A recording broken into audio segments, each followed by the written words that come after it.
We start with the Edward Jeremiah Award, which is named in honor of the great Dartmouth College head coach and was first presented in 1970.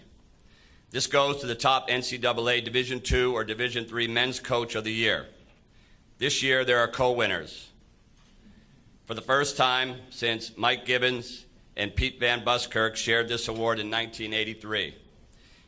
Peter Belisle led the Beacons of UMass Boston to their most successful season in program history, finishing with a record of 23-5-3.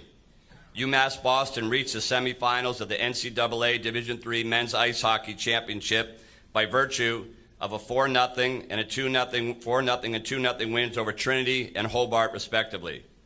Those results followed a thrilling 3-2 overtime victory over Babson College on March 5th in the championship game of the New England Hockey Conference Tournament.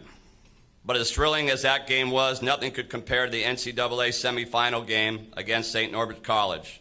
The Beacons opened the game with 3 goals in less than 7 minutes and led 3-1 after 1 when St. Norbert scored with a second left in the period.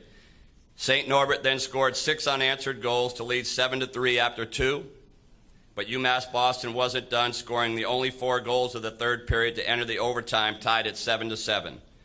The comeback stalled, and the UMass season was ended in double overtime. Belisle's record after 10 seasons is 145, 105, and 20. He is a 1995 graduate at the University of Connecticut. He was given his start in coaching by his father, Bill Belisle, the legendary coach at Mount St. Charles in Rhode Island. He was assisted this year by Tom Murphy and Sean Walsh. It is my pleasure to present the first Edward Jeremiah Award for the Coach of the Year in the NCAA Division III Men's Ice Hockey to Peter Belisle of UMass Boston.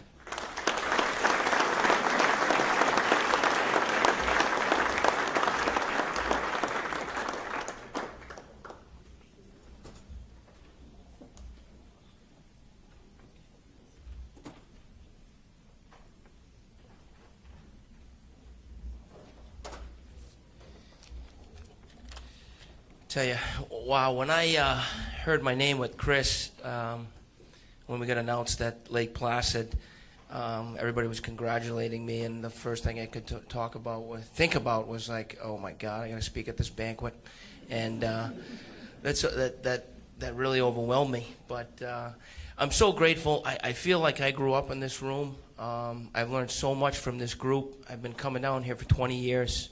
Peter Van Buskirk gave me my first opportunity at Holy Cross because Paul Pearl, who was a former assistant at UConn, my alma mater, he mentioned to Peter, he needed an assistant when Paul left to go to Brown, and he gave me that opportunity. I was so proud to be a college hockey coach. I remember being in the office at the Hart Center and literally staring at my business card. As a matter of fact, I still have the whole box of business cards. I obviously didn't do a good job recruiting that year. Thank God Paul Pearl brought in about 30 guys the year before because I don't think I made a single phone call. But I learned how to recruit from everybody in this room, all the lectures and like guys have said in the past, just the relationships. I was blessed to go to UConn, and my coach was sitting there with me. Bruce Marshall gave me my opportunity to play college hockey, and then I was able to work for him for 9 years. And I'm just so truly grateful. I wake up every day like a lot of us do to just love my job so much. And I think my biggest fear in life is losing my job because I don't know what I would do. But there's some people I want to thank, obviously, and these people here that I work with at UConn. Chris Potter was my first teammate. Bruce Willannon, Brian Putnam, Chris Keeney, Kyle Wallach, Glenn Stewart, and Matt Plant, and also Coach Pearl. Learned so much. You take a little bit of pieces from each guy that you work with, and it just helps you in your coaching style, and all those guys really helped me out so much. And I remember, 20 years ago going to this first banquet, and I remember I think we had it in another room, and I remember Coach Mason and Coach Berenson, they're walking towards me and my buddy, and we're young coaches, and we're sitting down, and I'm like, hey, man, they got to come over and talk to us. And Coach Mason goes to me like this, all right, man, here's what you got to do. You're going to get up, and I'm going to sit down. I was like, all right. I was apparently in the wrong seat, and I remember going back to my dad, and hey, Dad, I met Coach Mason and Coach Berenson. He said, well, what do you say to him? And he told me to get out of my seat. He said, he had a chuckle out of it, so that's a true story. I'm sure Coach does not remember that one, but I do.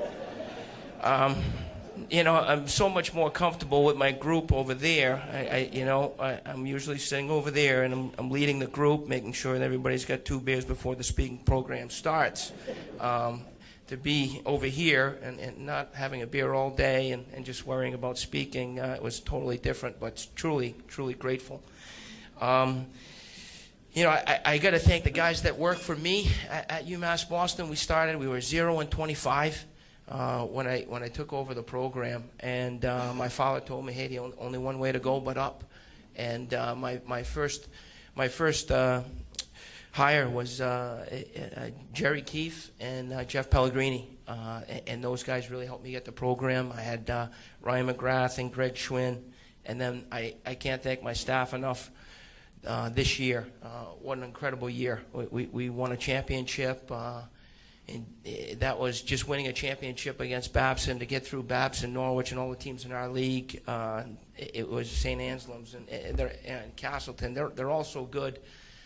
Everything else was kind of gravy, and then the chance to go to Lake Placid was just truly special, and it was something we'll never forget, and especially that last game. And I've told the story.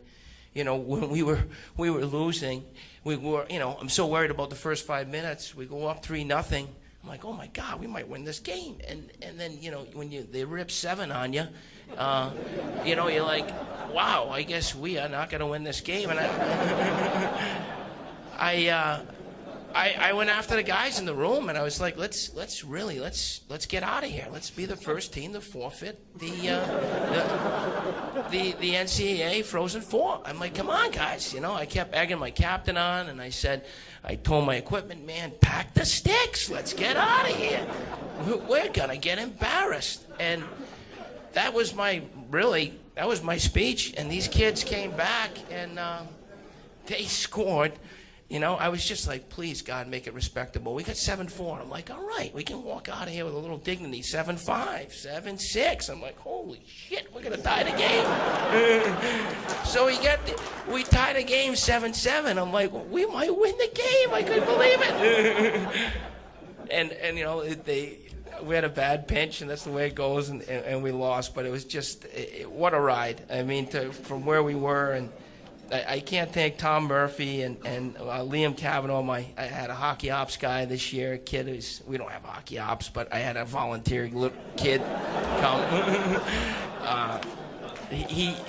He was a blessing. He came in and he wanted to volunteer. He couldn't try out because he was an exchange student. It was like, all right, you want to help? Sure. I made him fold like 100 mailers for, some fundraising thing we had to do, and then he said, Coach, I can do video. I said, really? You can do video? I started doing video. I could do the itinerary for you. I'm like, wow, all right, yeah, do the itinerary. And then next thing you know, the guys are choosing their meals, and they didn't have chicken parm every single day, and that's all I would do because I didn't want to be bothered with it. But he was awesome, and I got to make a special thanks to Sean Walsh. I think Sean is one of the best recruiters in the country at our level, and I tell you, everybody in this room should really, take a look at this guy. I think he'd make a great pro scout or a hell of a Division I assistant. I can't believe he's still working for me for 6 years, and hey, you're only as good as your players, and I know I heard this down there. Usually, the guy's getting off the bus with the best team is probably going to win, and you need the players, and he got me some great players. So I can't thank you enough, buddy. I'm going to move you on. I'm going to be very happy when you move on, but I'm going to be a very sad man, too, because my wife is going to not see me anymore again because I'm going to have to get back on the road. I got to thank my dad. Obviously, my dad's a legend, and he's on the he got the Mariucci Award down here, and he's the old school. You can't coach the same way my dad did. You know, he's 86. You know, he told me, you know, what do you think about my game, Dad? Well, you know, you're fat and you're slow, and you should really start running up the hill. You know, that was his kind of way to tell me what I should work on.